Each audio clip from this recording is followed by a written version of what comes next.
Mayank office से घर जाने के लिए निकला। मयंक घर के रास्ते पर चला जा रहा था, तभी उसे आवाज सुनाई दी, यही रुक जाओ। आवाज सुनकर मयंक वहीं ठहर गया और पीछे मुड़कर चारों तरफ देखने लग गया, लेकिन चारों तरफ कोई नहीं दिखाई दिया।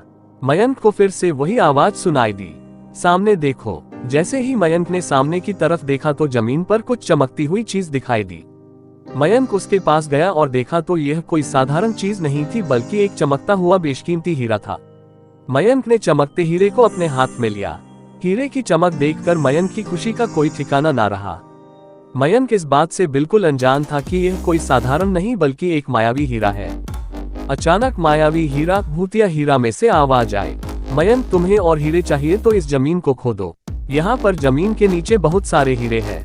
मयंक खुश हो गया और उसने खुशी खुशी मायावी हीरा को अपनी जेब में डाला और जमीन की खुदाई शुरू कर दी। लगभग 2 फीट खुदाई करने के बाद अचानक मयंक डर के मारे चिल्लाने लगा, जिसके कारण उसका संतुलन खो गया और मयंक जमीन पर गिर पड़ा, क्योंकि उस गड्ढे में से चमकते हीरे मोती नहीं बल्कि किसी इंसान का कटा सर था। तभी अचानक इंसान का कटा सर, सिर कटा भूत हवा में उड़ने लगा और बोला, डरो मत, मैं तुम्हें कोई हानि नहीं पहुंचाऊंगा। मैं तुम्हें बहुत सारे चमकते बेशकीमती हीरे भी दूंगा, बस मेरी बात को ध्यान से सुनो। मैं जहां जाता हूं वहां मेरे पीछे पीछे चले आओ। जिसके बाद सिर कटा भूत हवा में उड़ा और जंगल की ओर बढ़ने लगा। लगभग 1 किलोमीटर चलने के बाद सिर कटा भूत रुक गया और साथ में मयंक भी रुक गया।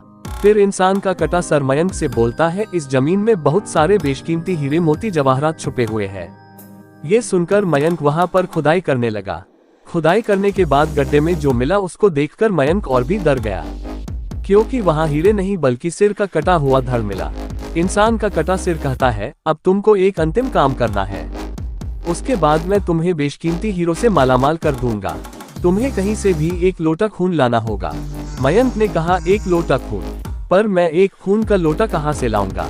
इंसान का कटा सिर बोला, चलो मेरे साथ।